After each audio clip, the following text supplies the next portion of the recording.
নমস্কার বন্ধুরা, জানা ফ্যামিলি কুকিং হাউসে তোমাদেরকে অনেক অনেক অনেক স্বাগত। দেখো, আজকে আমি বানাবো এই চেলাকুচির পাতা আর ডাঁটা দিয়ে একটা সবজি। তো তোমরা পুরো রেসিপিটা দেখো, অবশ্যই ভালো লাগবে। আর রেসিপিটা একদম স্কিপ করে দেখো না, স্কিপ করে দেখলে কিন্তু বুঝতে পারবে না। চলো রেসিপিটা এবার শুরু করি।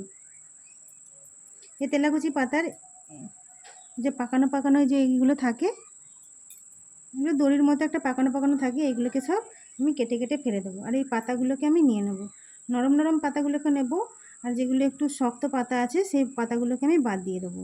এইভাবে আমি সব ডাঁটা আর পাতাগুলোকে নিয়ে নেব। যে যতই সুতোর মতো অংশগুলো আছে সবগুলোকে কিন্তু আমি ছাড়িয়ে ফেলে দেবো। এখন সব কিছু আমি কিন্তু ছাড়িয়ে ফেলে দিচ্ছি। চলো আমি এগুলো কেটে নিই, তারপর তোমাদের দেখাচ্ছি। আর এর সঙ্গে আমি কিছু সবজিও কেটে নেবো, তারপর দেখাবো কি কি নিয়েছি সবজি। ততক্ষণ আমার সাথে থেকো। সবজিগুলো আমি কেটে নিয়ে চলে এসেছি। আমি এখানে নিয়েছি তেলাকুচির পাতা, ডাঁটা, এটা বেগুন, এটা বটবটি, এটা আলু। আর তোমাদের কাছে যদি কোনো না সবজি থাকে তোমরা শুধু আলু দিয়েও সবজিটা বানিয়ে নিতে পারো। চলো এবার রান্নাটা তাহলে শুরু করা যাক। কড়াই বসিয়ে গ্যাস জ্বেলে দিয়েছি, আর এর মধ্যে আমি দিয়ে দেবো 2 টেবিল চামচ তেল। এবার আমি কিছু বড়ি ভেজে নেব।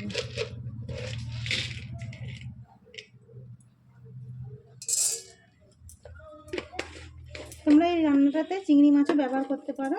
তো বড়িটাকে আমি লাল করে ভেজে নেব।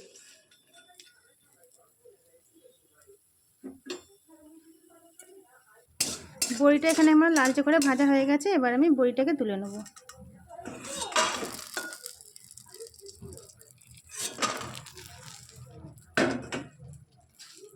এবার ওই কড়াইয়ের মধ্যে দিয়ে দেবো আর একটু তেল, আরও 2 টেবিল চামচ আমি তেল দিয়ে দেবো। এবার আলুগুলোকে ভেজে নেব।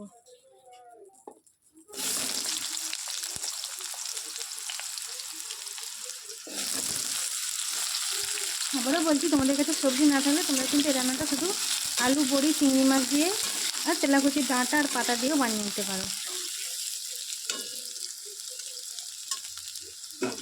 আলুটাকেও একটু লালচে করে ভাজা হয়ে যায়। আলুটা আমার লালচে রং ধরে এসেছে, এবার এর মধ্যে আমি দিয়ে দেবো বটবটিগুলোকে। বটবটিগুলো ভাজা হতে হতে আলুগুলো আরও কিন্তু লালচে রং ধরে নেবে। কম তেলেও কিন্তু সবজিটা তৈরি হয়ে যায়।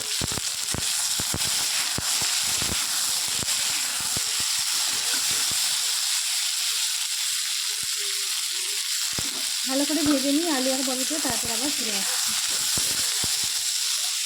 আলু আর বটবটিটা আমার অর্ধেকটা ভাজা হয়ে গেছে, এবার আমি এর মধ্যে দিয়ে দেবো বেগুন।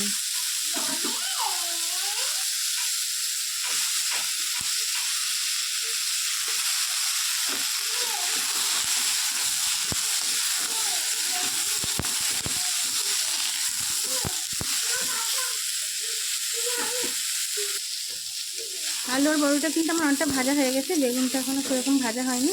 তার জন্য আমি এখান থেকে আলু আর বরবটিগুলোকে তুলে নেবো আর বেগুনটাকে কড়াইয়ের মধ্যে রেখে দেবো। তবে আমি ঠিক এইভাবে তুলে নেবো, বেগুনটাকে রেখে দেবো বেগুনটা একটু ভালো করে ভাজার জন্য।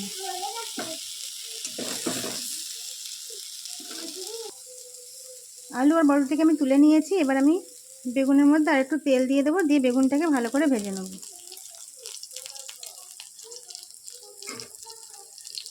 যদি মাঝখানটা আমি একটু ফাঁকা করে দেবো। এই তেলের মধ্যে দিয়ে দেবো আমি শুকনো লঙ্কা।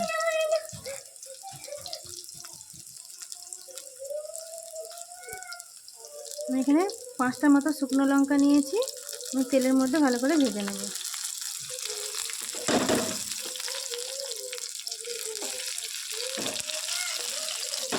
লঙ্কাগুলোকে তেলে দেওয়ার সঙ্গে সঙ্গে কিন্তু লঙ্কাগুলোকে মাঝখান থেকে কেটে দিতে হবে, তাহলে কিন্তু লঙ্কাগুলো ফেটে চোখে মুখে পড়ে যেতে পারে। এবার আমি শুকনো লঙ্কাটা আর পাঁচফোড়নটা ভালো করে ভেজে নেব। বেগুনটাও কিন্তু আমার লালচে রং ধরে গেছে, এবার আমি এর মধ্যে সব সবজিগুলোকে দিয়ে দেবো।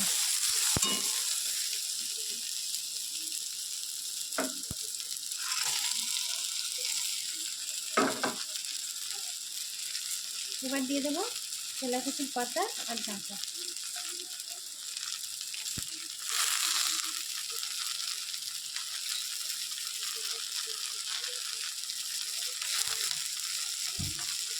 এবার ভালো করে ভেজে নেব। তেলাকুচির পাতাগুলো নরম হয়ে গেলে কিন্তু ভাজা কমপ্লিট হয়ে যাবে। যতক্ষণ নরম হচ্ছে ততক্ষণ কিন্তু ভাজতে হবে। আর একদম জোর আঁচ দিয়ে ভাজবে না, তাহলে কিন্তু ডাঁটাগুলো শুকনো শুকনো হয়ে যাবে। একদম অল্প আঁচে নেড়ে চেড়ে নিলে দেখবে পাতাগুলো নরম হয়ে এসেছে। পাতাগুলো কিন্তু আমার অনেকটা নরম হয়ে এসেছে। এবার এর মধ্যে আমি দিয়ে দেবো হলুদ, আর দিয়ে দেবো পরিমাণ মতো নুন।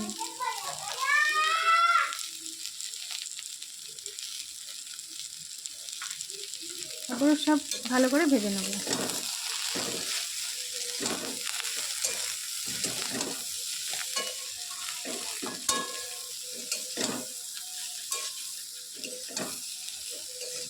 তো পাতাগুলো কিন্তু আমার সব ভাজা ভাজা হয়ে গেছে।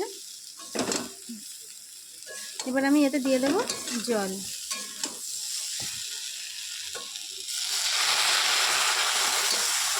এতে কিন্তু কোনো গুঁড়ো লঙ্কা ব্যবহার করার দরকার নেই।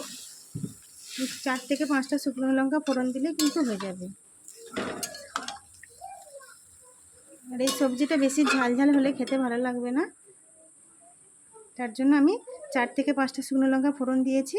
তোমরা 4-5টা মতো শুকনো লঙ্কা ফোড়ন দেবে তোমাদের সবজি অনুযায়ী। সবজি যদি বেশি হয় তখন তোমরা কি করবে, একটু বেশি লঙ্কা ফোড়ন দেবে। আর সবজি যদি কম হয় সেক্ষেত্রে তোমরা কম ফোড়ন দেবে। চলো এবার আমি চাপা দিয়ে সবজিটাকে সেদ্ধ করে নেব। এখানে একটা আমি বাটি নিয়েছি, এর মধ্যে দিয়ে দেবো 1/2 চামচ সর্ষে, আর দিয়ে দেবো 1/2 চামচেরও কম জিরে। এবার এই মশলাটাকে আমি বেটে নেব। আর তোমাদের কাছে যদি পোস্ত থাকে তোমরা তাহলে পোস্ত দিয়ে দিতে পারো। সবজিটা এবার আমি খুলে দেখি কতটা কি সেদ্ধ হয়েছে।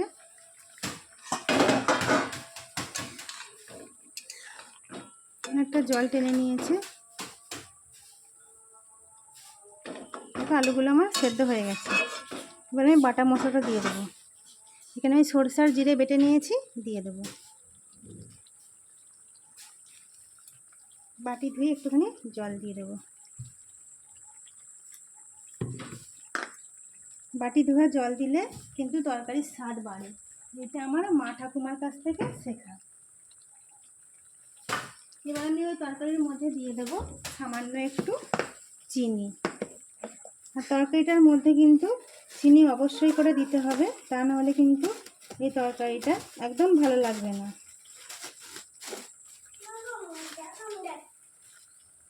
এবার সামান্য আমি একটু চিনি দিয়ে দিচ্ছি। তোমরা যেমন মিষ্টি খেতে চাও সেই অনুযায়ী দিয়ে দেবে, কম বেশি করে। এবার আমি মশলাটাকে ভালো করে মিশিয়ে নেব। দিয়ে আবারও আমি একটু চাপা দিয়ে দেবো, মশলাটা যাতে সেদ্ধ হয়ে যায়, মশলার কাঁচা গন্ধটা চলে যাবে। সব কিছু মিশিয়ে নিয়েছি, আবারও আমি থালাটাকে চাপা দিয়ে দেবো। তো তরকারিটা আবারও একবার খুলে দেখি। তো তরকারিটার মধ্যে অনেকটাই কিন্তু জল টেনে নিয়েছে। এবার আমি এর মধ্যে কটা আলুকে ভেঙে দেবো।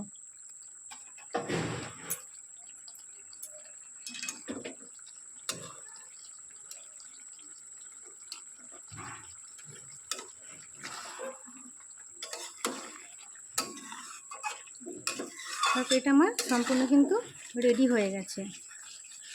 আমি আরেকটু এর মধ্যে রসটা মেরে নেব, মেরে এবার তারপরে আমি সবজিটাকে ঢেলে নেব।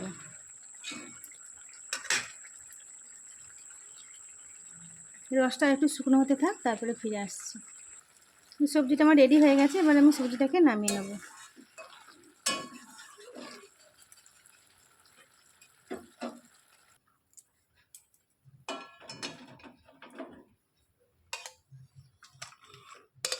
আমার এই সবজির রেসিপি যদি তোমাদের ভালো লাগে থাকে প্লিজ লাইক কমেন্ট শেয়ার করে দিও, আর আমার চ্যানেলকে সাবস্ক্রাইব করে দিও। আমি প্রথম কোনো ভিডিও আপলোড করলে তোমাদের কাছে পৌঁছে যায়। তো আবারও দেখা হচ্ছে নতুন কোনো রেসিপির সাথে। তো ততক্ষণে তোমরা সুস্থ থেকো, ভালো থেকো, আর পরিবারের সবাই খেয়াল রেখো। তো আজকের মতো এখানেই শেষ করছি।